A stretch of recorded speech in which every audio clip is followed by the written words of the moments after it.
പാലക്കാട് ചേരിമാറ്റം, കൂറുമാറ്റം, ചാഞ്ചാട്ടം, വിവാദം, വിശകലനം, വിമർശനം, അങ്ങനെ ഒരു ഉപതെരഞ്ഞെടുപ്പിൽ ഒരുപാട് കാര്യങ്ങൾ നമ്മൾ കണ്ടുപോയി.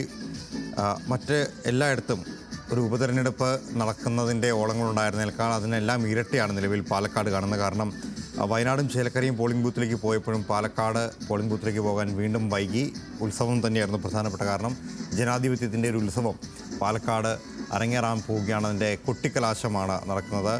നമ്മുടെ പ്രതിനിധികൾ പാലക്കാട് കൊട്ടിക്കലാശവുമായി ബന്ധപ്പെട്ടുകൊണ്ട് വിശദമായ വിവരങ്ങൾ നൽകാൻ വേണ്ടി കഴിയുന്നുണ്ട്. ഹർഷൻ നമ്മോടൊപ്പം ഉണ്ട്. ഹർഷൻ, നേരത്തെ നമ്മൾ സംസാരിച്ചുകൊണ്ടിരുന്നത് മുഴുവൻ ഈ തെരഞ്ഞെടുപ്പുമായി ബന്ധപ്പെട്ടുകൊണ്ടിരുന്ന ചർച്ചകളും അതിലേക്ക് വീണ്ടും വരുന്ന കാര്യങ്ങളുമാണ്. എന്നിരുന്നാൽ പോലും കൊട്ടിക്കലാശം അതിൻ്റെ ഉച്ചസ്ഥായിലേക്ക് എത്തി നിൽക്കുമ്പോൾ ആ പോരാട്ട വീര്യത്തിൻ്റെ വീറൊട്ടും കുറയുന്നില്ല എന്നതുകൂടി അവിടെ പ്രകടമായി കാണുന്നുണ്ടാകുമല്ലോ.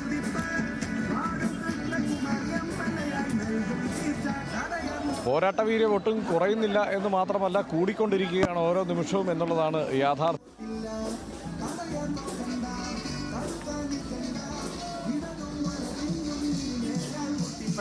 ിലുള്ള ക്രിസ്ത്യൻ വോട്ടർമാർ എങ്ങനെയായിരിക്കും പ്രതികരിക്കുക, എന്താണ് അവരുടെ സാഹചര്യം എന്നുള്ളതൊക്കെ സംബന്ധിച്ച് ചർച്ച ചെയ്തുകൊണ്ടിരുന്നത്. ആ സമയത്ത് തന്നെയാണ് മുനമ്പം ചർച്ചയുടെ വാർത്തയും അവിടെ വന്നത് എന്നതാണ് അതിൽ കൗതുകകരമായ കാര്യം.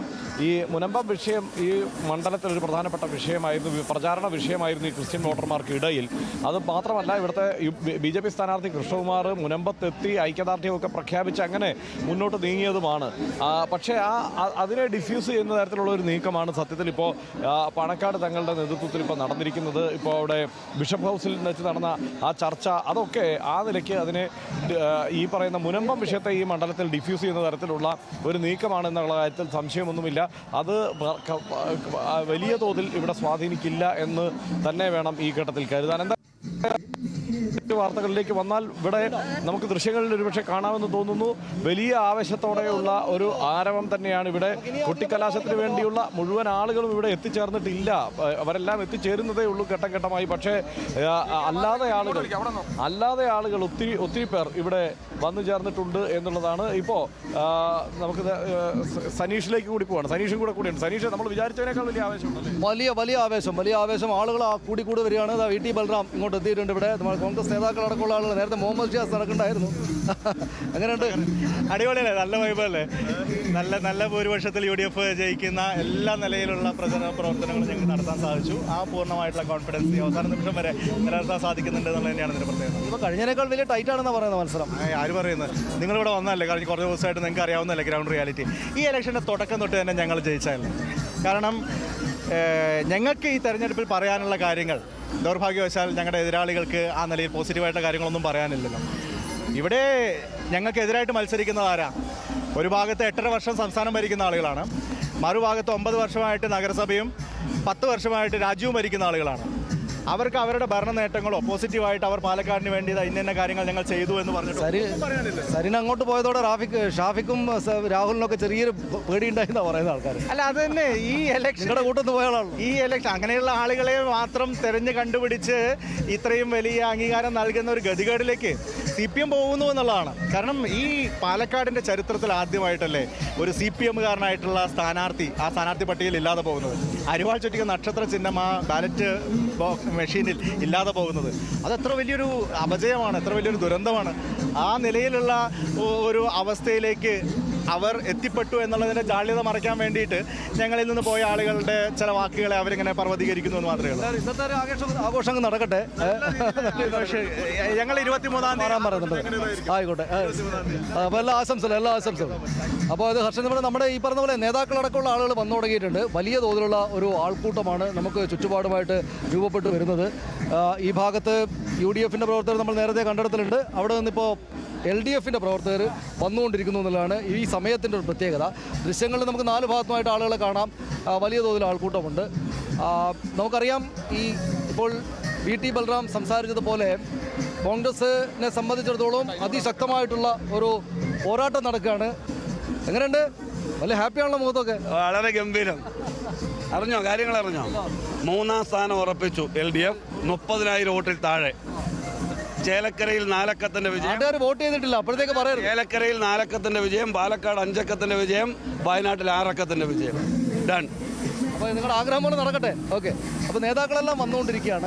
ഇപ്പോൾ ഇതിനകത്തേക്ക്, അതായത് പോലീസ് വളരെ ലിജോ ഹർഷൻ, ഇവിടെ പോലീസ് വളരെ സുഘടിതമായിട്ടുള്ളൊരു സംവിധാനമാണ് ഒരുക്കിയിരിക്കുന്നത്. ഇവിടെ 3 റോഡുകൾ വന്ന് സംഗമിക്കുന്ന ഒരു സ്ഥലമാണ് ഈ സ്റ്റേഡിയം ബസ് സ്റ്റാൻഡ്.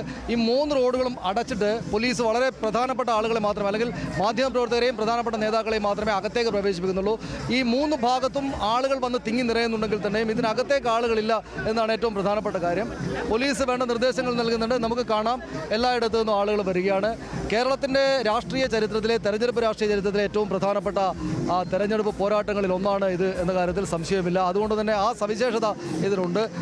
പ്രസാദ്, എല്ലാ ഭാഗത്തും ആളുകൾ വന്നു തുടങ്ങിയോ?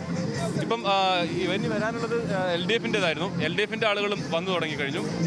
ഇതിൽ BJPയും UDFും ഏറെക്കുറെ വളരെ സജീവമായി ഇവിടേക്ക് എത്തിക്കഴിഞ്ഞിട്ടുണ്ട്. ഇനിയിപ്പോൾ സ്ഥാനാർത്ഥികൾ മാത്രം എത്തിയാൽ മതി. വലിയ തോതിൽ ആളുകൾ 100 കണക്കിന് പ്രവർത്തകർ എത്തിയിട്ടുണ്ട്. നമുക്കത് അവിടെ LDFിൻ്റെ പ്രവർത്തകർ അവിടെ എത്തി. നേരത്തെ ഈ സ്റ്റേഡിയം ബസ് സ്റ്റാൻഡിനടുത്ത് UDFിൻ്റെയും BJPയുടെയും പ്രവർത്തകർ മാത്രമേ ഉണ്ടായിരുന്നുള്ളെങ്കിൽ നമുക്ക് കാണാം ഇപ്പോൾ വലിയ ഒരു ജനസമുദ്രമായി തന്നെ LDFിൻ്റെ പ്രവർത്തകർ ഇങ്ങോട്ടേക്ക് വന്നുകൊണ്ടിരിക്കുകയാണ്.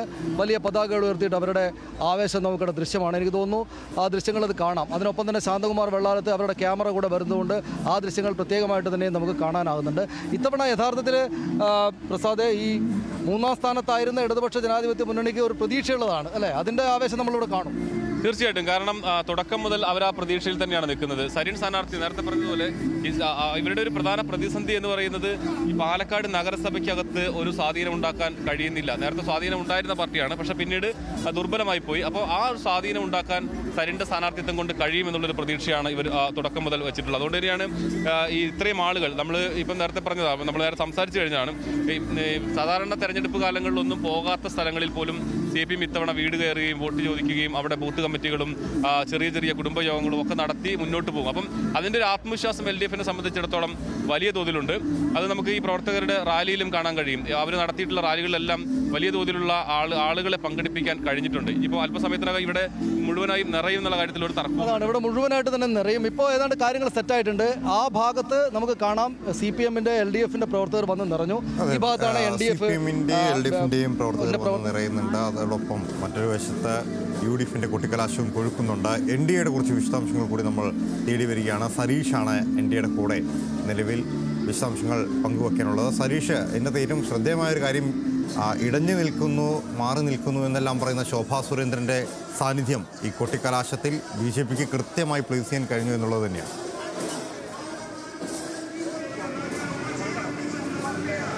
ആവേശത്തിന് NDA ക്യാമ്പിൽ യാതൊരു കുറവുമില്ല. കൃത്യമായി ഈ മേലാമുറിയിൽ നിന്ന്, അതായത് BJPയുടെ ശക്തി കേന്ദ്രത്തിൽ നിന്ന് തന്നെ ഈ റോഡ് ഷോ ആരംഭിക്കാൻ അവർക്ക് സാധിച്ചിട്ടുണ്ട്. അതോടൊപ്പം തന്നെ എല്ലാ എതിർപ്പുകളെയും, അതോടൊപ്പം തന്നെ ഒരു തരത്തിലുള്ള എതിർ ശബ്ദങ്ങളും ഇല്ലാതെ മുന്നോട്ട് പോകാൻ NDA ക്യാമ്പിന് സാധിച്ചിട്ടുണ്ട് എന്നുള്ളത് തന്നെയാണ്. അതിൻ്റെ ഭാഗമായി തന്നെയാണ് ഈ ശോഭാ സുരേന്ദ്രൻ ഉൾപ്പെടെയുള്ളവരെ ഈ അവസാന ആപ്പിൽ, അതായത് കലാശക്കൊട്ടിൽ പോലും ഭാഗമാക്കുന്നത്. അല്പസമയത്തിനകം തന്നെ സുരേന്ദ്രൻ, സംസ്ഥാന അധ്യക്ഷൻ സുരേന്ദ്രനും ഈ റോഡ് ഷോയുടെ ഭാഗമാകും. എന്തായാലും വലിയ രീതിയിൽ വലിയ ആവേശം നിറച്ചുകൊണ്ടാണ് ഷോ മുന്നോട്ട് പോകുന്നത്. അതോടൊപ്പം ഈ NDA സ്ഥാനാർത്ഥി C കൃഷ്ണകുമാർ കൂടി ചേരുന്നുണ്ട്.